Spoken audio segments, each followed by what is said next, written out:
शरीर का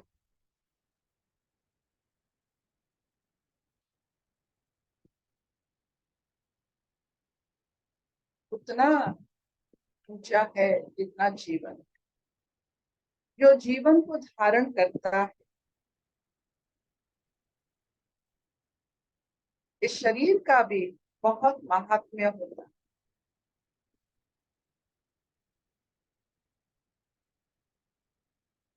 जैसे मंदिर में ईश्वर प्रतिष्ठित होते हैं, मंदिर ईश्वर को धारण करता है।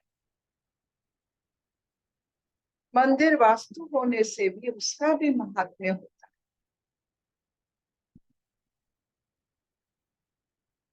जब कोई ऐसे समझे अपने शरीर को, ये शरीर जीवन धारण करने वाला यंत्र है।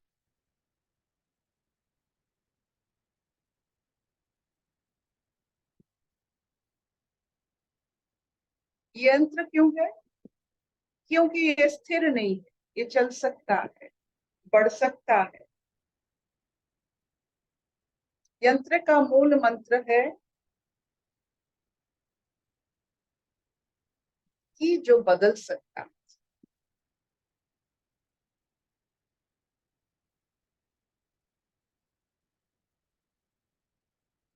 जीवन को धारण करने वाला ये शरीर को आप मान्यता दीजिए।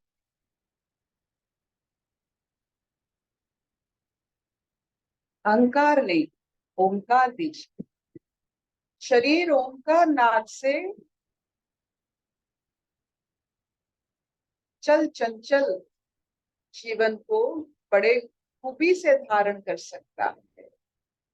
अगर शरीर को आप अहंकार देंगे तो वो जीवन धारण नहीं कर सकता। तो इसी कारण हम इस शरीर को ओंकार नाद से नहला रहे हैं, प्रज्वलित कर रहे हैं, ताकि वो जीवन को धारण कर सके। हम भूल जाते हैं हम जीवधारी है, जीवन धारी है। इतना माया हम पर अपना असर दिखाती है कि ये जो सूक्ष्म क्रिया, सुंदर सा मिलाप जीवन और शरीर का, जब हम यहाँ तक नहीं पहुंच पाते हैं तो संसार का भार बहुत लगता है।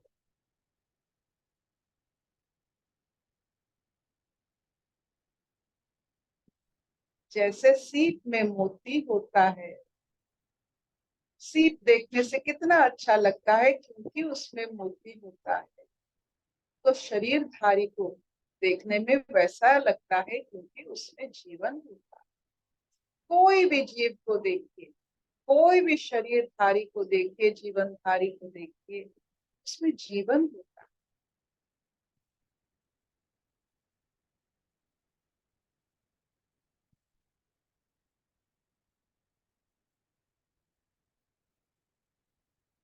तो आज फिर सुनते हैं नारद भक्ति सूत्र शैली जी से।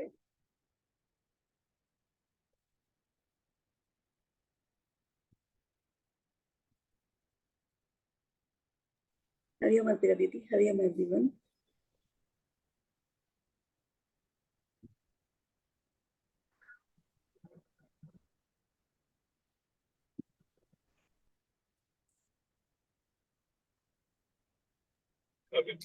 आज नारद भक्ति सूत्र के 27 से लेके 34 श्लोक तक करेंगे। ईश्वरस्याप्यभिमान द्वेषित्वाद् दैन्य प्रियत्वाच्च ईश्वरस्याप्यभिमान द्वेषित्वात् दैन्यप्रियत्वाच्च। ईश्वर को भी अभिमान से द्वेष और दैन्य से प्रियता है। ईश्वर को भी अभिमान से द्वेष और दैन्य मतलब दीनता और समर्पण से प्रियता है। अर्थात ईश्वर अभिमानी का उद्धार उसे दंड देकर करते हैं और दीन सेवक का उद्धार उसे प्रेम से गले लगाकर करते हैं। तस्या ज्ञानमेव साधनमित्येके, तस्या ज्ञानमेव साधनमित्येके, उसका भक्ति का साधन ज्ञान ही है। किन्हीं आचार्यों का यह मत है। भक्ति का साधन ज्ञान ही है, किन्हीं आचार्यों का यह मत है। अन्योन्याश्रयत्वमित्यन्ये, अन्योन्याश्रयत्वमित्यन्ये, दूसरे आचार्यों का यह मत है कि भक्ति और ज्ञान परस्पर एक दूसरे के आश्रित हैं। दूसरे आचार्यों का यह मत है कि भक्ति और ज्ञान परस्पर एक दूसरे पर आश्रित हैं। स्वयं फल रूप तेति ब्रह्म कुमारः, स्वयं फल रूप तेति ब्रह्म कुमारः, ब्रह्म कुमारों सनत कुमार आदि और नारद के मत से भक्ति स्वयं फल स्वरूपा है। ब्रह्म कुमारों सनत कुमार आदि और नारद के मत से भक्ति स्वयं फल स्वरूपा है। उदाहरण स्वरूप अगले दो सूत्रों का प्रयोग करते हुए 31वें और 32वें सूत्र में देव ऋषि कहते हैं कि राजगृह की जानकारी से राजा को प्रसन्नता प्राप्त नहीं होगी और भोजन के सुस्वादु होने के विषय में जान लेने से जैसे क्षुधा शांत नहीं होती, वैसे ही भक्ति के स्वरूप को जान लेने मात्र से ईश्वर की कृपा प्राप्त नहीं होगी। इसलिए तो भक्ति ही करनी होगी। भक्त बनकर ईश्वर सामीप्य प्राप्त करना होगा। राजगृह भोजनादिषु तथैव दृष्टवात्, राजगृह भोजनादिषु तथैव दृष्टवात्, राजगृह और भोजनादि आदि में ऐसा देखा जाता है। नातेन राजपरितोष शुधा शांतिर्वा, नातेन राजपरितोष शुधा शांतिर्वा, उसे जान लेने मात्र से ना तो राजा को प्रसन्नता होगी, ना ही उसकी भूख मिटेगी। तस्मात् सेवग्रह्या मुमुक्षुभिः, तस्मात् सेवग्रह्या मुमुक्षुभिः, अतएव संसार के बंधन से मुक्त होने की इच्छा रखने वालों को भक्ति ही ग्रहण करनी चाहिए। अतएव संसार के बंधन से मुक्त होने की इच्छा रखने वालों को भक्ति ही ग्रहण करनी चाहिए। तस्या साधनानि गायन्ति आचार्यः, तस्या साधनानि गायन्ति आचार्यः, आचार्यगण उस भक्ति को ही साधन बतलाते हैं। आचार्यगण उस भक्ति को ही साधन बतलाते हैं। हरिओम।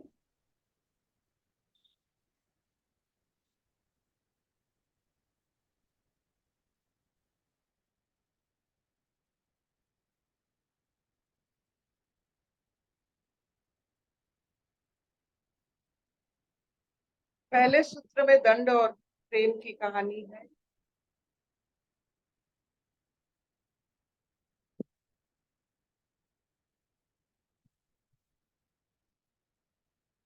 दंड उससे मिलता है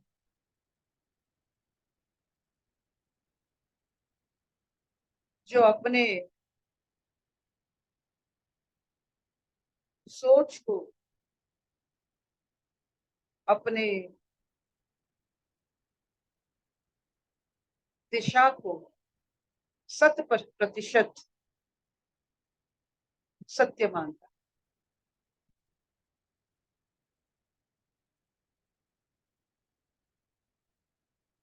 जो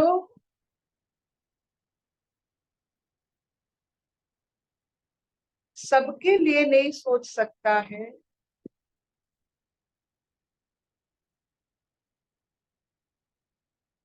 वो सोच 100%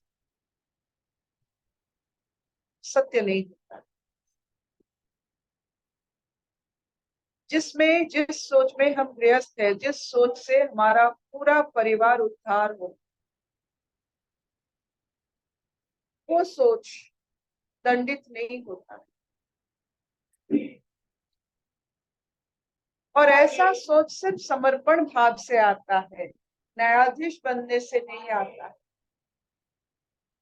प्रेम से सोच और अभिमान का सोच, अभिमान का सोच दंडित होता है। ये सबसे बड़ा आज का ब्रेकिंग न्यूज है। अभिमान का सोच क्या होता है कि मैं ये सोच रही हूं कि ये करना चाहिए।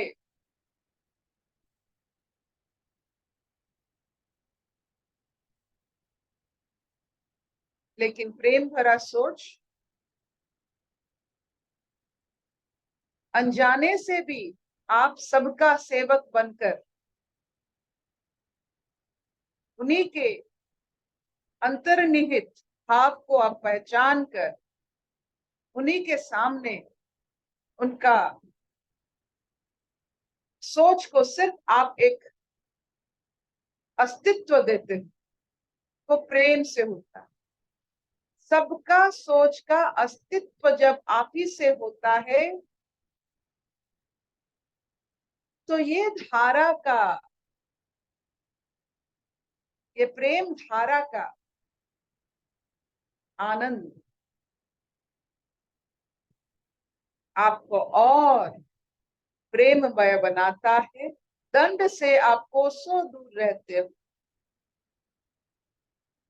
तो दंड के कारण हम आहिस्ता आहिस्ता सबके सेवक बनते हैं। सबके, सबके मतलब खुद के भी।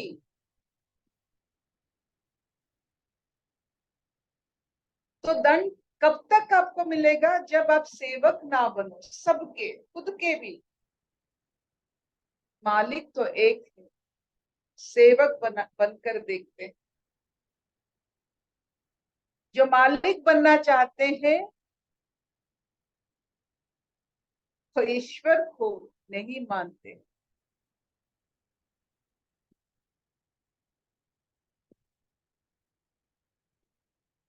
जो ईश्वर को मानते हैं वो सेवक बनते।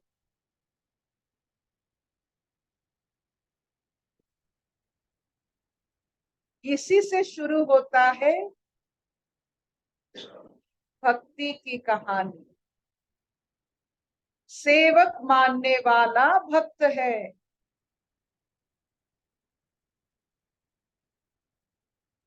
जो सेवाधारी है वो भक्त कुल का है।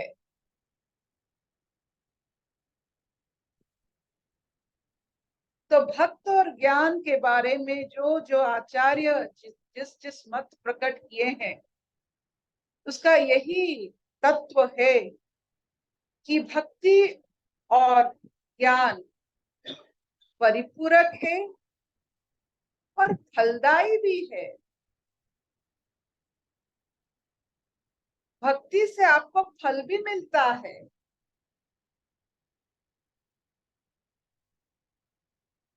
ये सबसे बड़ी बात है। भक्ति एक ऐसा वृक्ष है जिसमें फल उगता है, और जो फल देने वाला वृक्ष होते हैं उसे हम पूजन करते हैं।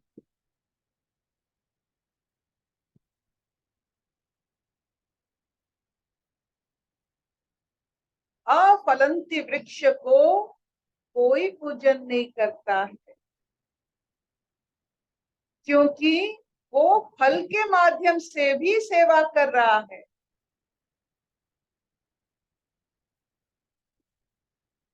तो सेवा का दूसरा नाम भक्ति है।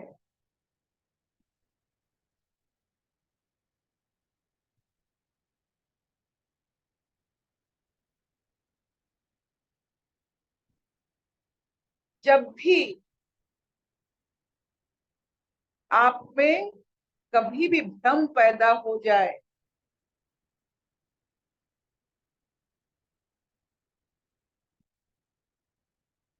कि ज्ञान और भक्ति के माध्यम में कौन सा बड़ा छोटा है,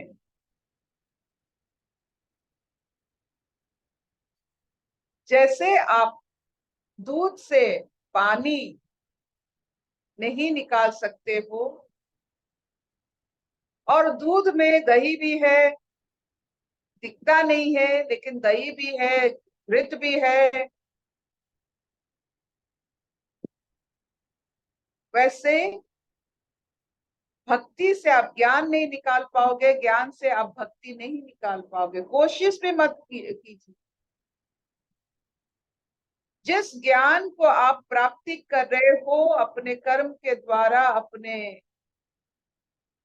सोच के द्वारा, आपके एक मन होने के कारण जो ज्ञान को प्राप्ति कर रहे हो, वो सबसे बेहतर होगा जब आप सेवाधारी बनकर ज्ञान को प्राप्ति करो। जो कर्म सेवा से आप करते हो उसका ज्ञान बहुत मंगलमय होता है। अभिमान से जो हम कर्म करते हैं उसी से जो हम ज्ञान प्राप्ति करते हैं, वो ज्ञान बहुत तीखा होता है, तो खुद को भी काट सकता है। जैसे जैसे क्रोध, अगर सेवाधारी बनकर आप ज्ञान प्राप्ति करते हो, क्रोध की कोई गुंजाइश नहीं होता है। लेकिन आप देखे होंगे बिना सेवा के जो ज्ञान प्राप्ति करते हैं उनके नाक के अग्रभाग में क्रोध रहता है।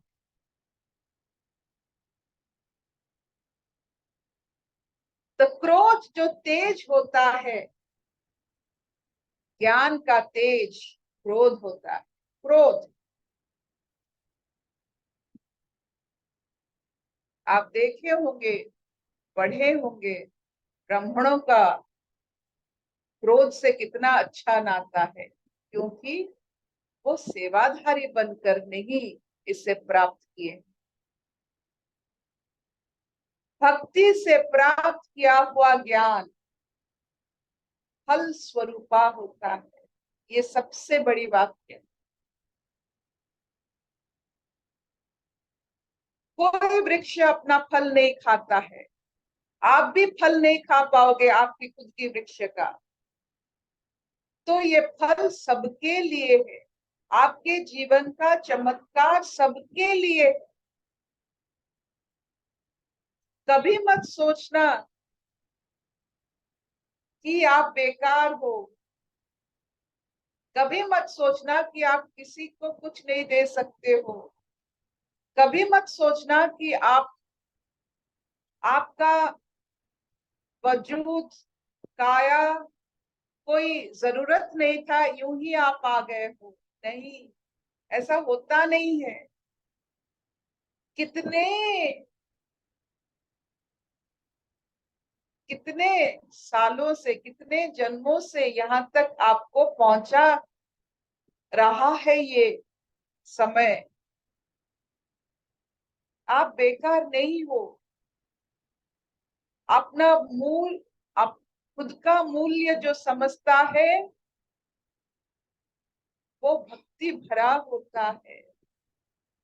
कितना, जितना आप अपने आप का अमूल्य समझोगे उतना आपका भक्ति का मार्ग खुलेगा। जो अपने आप को अमूल्य समझते हैं,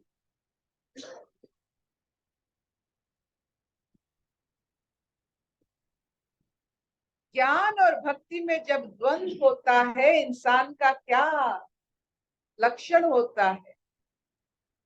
ज्ञान और भक्ति में जब द्वंद्व होता है तो तर्क निकलता है।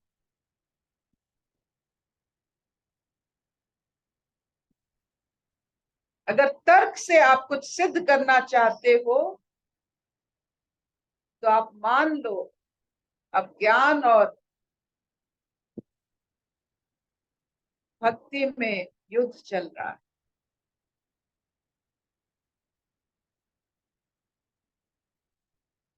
तर्क से कुछ समाधान नहीं होता है। सेवा से सब कुछ समाधान होता है। जैसे कोई आपके ऊपर किसी कारण विव्रत है,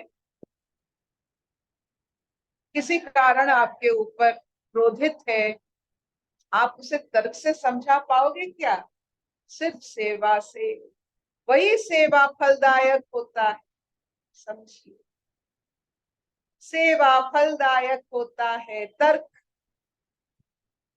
जो ज्ञान और भक्ति का युद्ध है, उससे कुछ हासिल तो नहीं, कुछ नहीं मिलता है। खाली कटोरा, खाली कटोरा अच्छा नहीं लगता।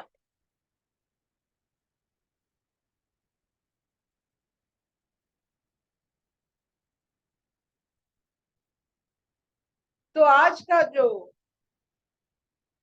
अंतिम श्लोक था, अर्थात 34, कितना 33, कितना चलिए जी दीदी, 34 श्लोक। 33 और 34 मैंने 32वां श्लोक तक पहुंचाया है। और एक बात थोड़ा कृपा करके 33 और 34 को बोलो। जी दीदी। दीदी 31 एंड 32 श्लोक थे कि राजगृह और भोजनादि में ऐसा देखा गया है कि सिर्फ भक्ति को जान लेने मात्र से कुछ होगा नहीं।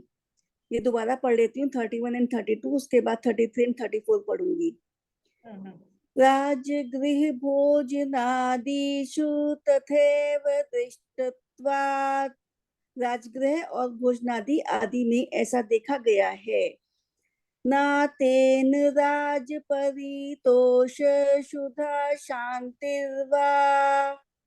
उस न उससे राजा को प्रसन्नता होती है और न ही उसकी भूख मिटती है। तस्मात् सैव ग्रह्या मुमुक्षु भी। अतएव संसार के बंधन से मुक्त होने की इच्छा रखने वालों को भक्ति ही ग्रहण करनी चाहिए।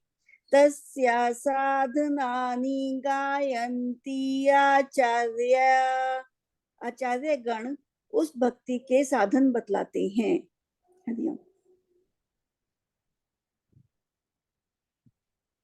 बहुत ही बढ़िया बात है कि खाना देख लेने से भूख मिटता नहीं है, जान लेने से भूख मिटता नहीं है। तो ज्ञान से आपका भूख नहीं मिटेगा।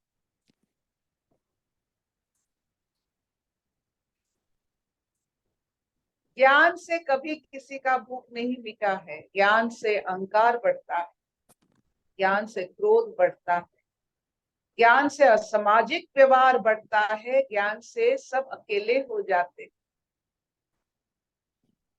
तो किससे हम सामूहिक रूप में दर्शन देते हैं? जब हमारे अंदर सेवा का भाव हो, भक्ति का भाव।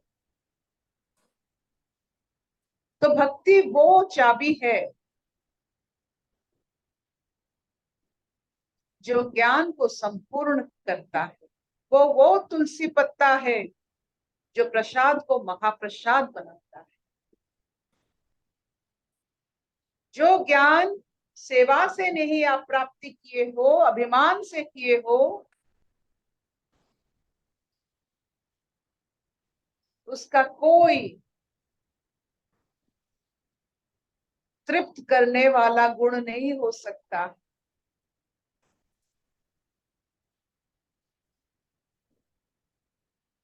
हमें अच्छा लगा, नारद जी भी अपने एग्जाम्पल खाना से लेते हैं।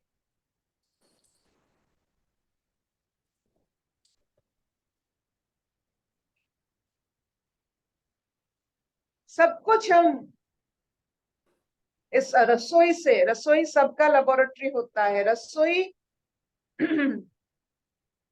घर जिसका बहुत महत्वपूर्ण कक्ष होता है, रसोई घर। जो रसोई घर को समझ सकता है वो सारा ब्रह्मांड को समझ सकता है।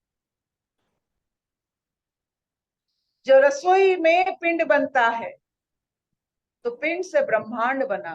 तो रसोई का जो नियम पालन करता है, सबको अपने सेवा का अमूल्य भक्ति खाने में देता है, उस घर में एक, क्या कहें, उन लोगों का जो सोच होता है वो बहुत ही, जो कहते हैं, वेरी वेरी प्रेशियस, नया। तो रसोई घर को कभी छोटा मत समझना। गृहस्थ, गृहिणी, रसोई, सेवा, खाना, भक्ति, उसी से पैदा हुआ सोच जो ज्ञान बनता है, उस कुल के लिए वो कुल रक्षक होता है, क्योंकि वो प्रेम से बना है, प्रेम का ईश्वर रक्षा करते हैं। अगर आपने जैसे अपना जीवन चलाया लेकिन अंत में आपने सिर्फ अभिमान पाया, तो वो कुल दंडित होगा।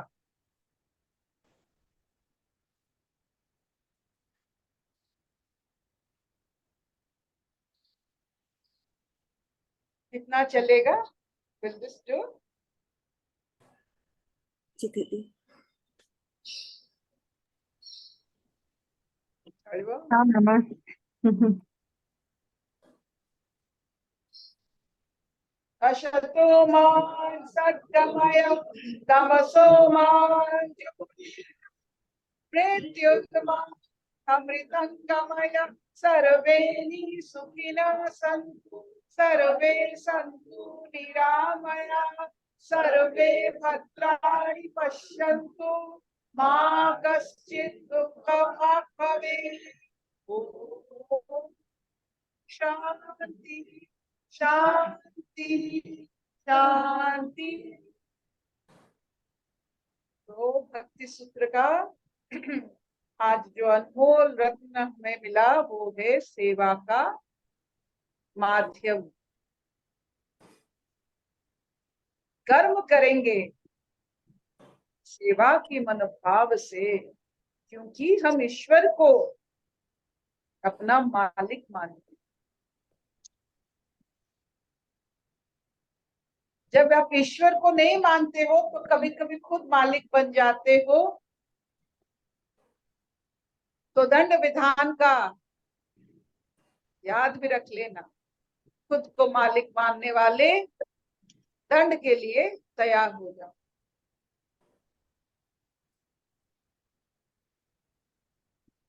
अर्पिता जी बहुत अच्छा लगा आज मुझे कि अपने को अमूल्य समझो, अपनी वैल्यू करो और हर काम सेवाधारी बन के करते रहो, उससे क्रोध नहीं आएगा।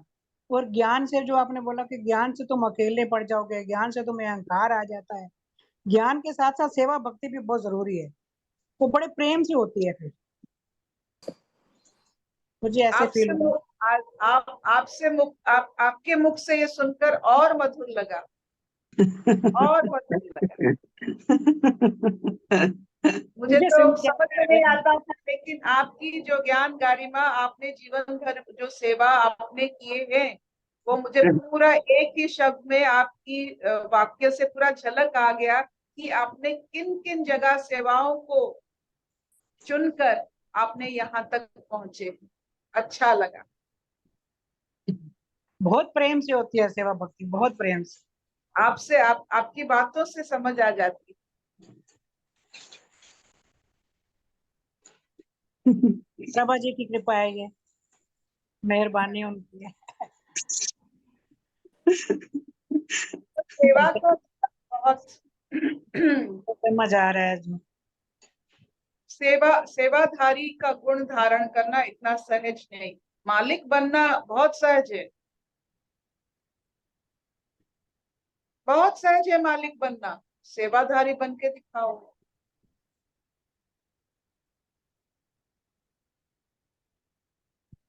I have a house, I have a vehicle, I have some money, so I am the मालिक। तो जब हम मालिक तो ईश्वर क्या है, तो उनको सेवाधारी बनना पड़ता है। जब हम मालिक बनते हैं वो सेवाधारी बनते हैं हमारे। आपको अच्छा लगता है तो उनको सेवाधारी बनाइए। एक म्यान में 2 स्वord क्या क्या होता है, तलवार तीर रह सकता है। आप रह सकते हो मालिक बनकर या ईश्वर रह सकते हैं। किसको आप मालिक बनाते हो? आपकी ज्ञान की महिमा है, आपकी कुल की ज्ञान की महिमा है, कुल की ज्ञान। पिताजी, मेरे मन में एक आया कि अगर मालिक में सेवाधारी के गुण नहीं है तो वो मालिक हो ही नहीं सकता है। इसीलिए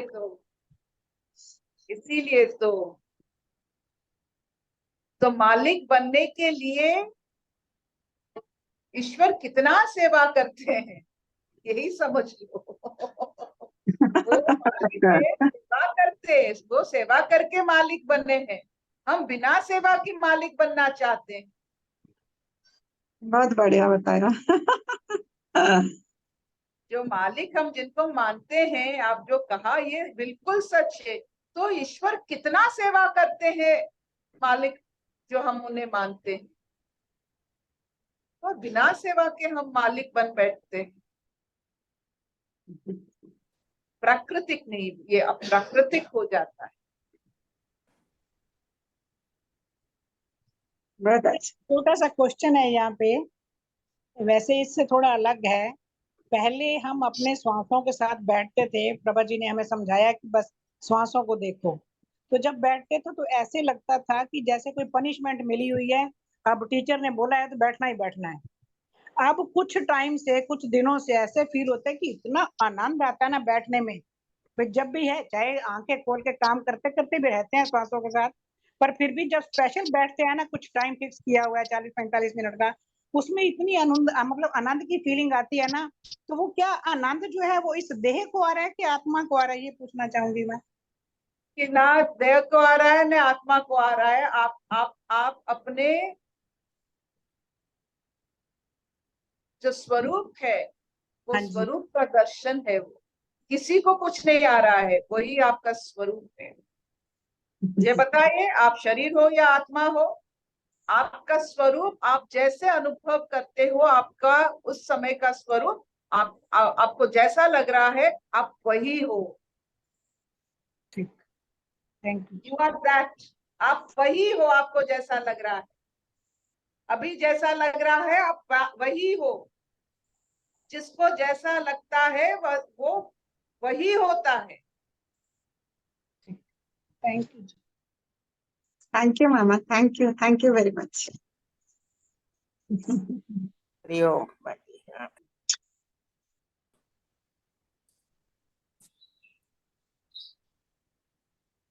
हाँ।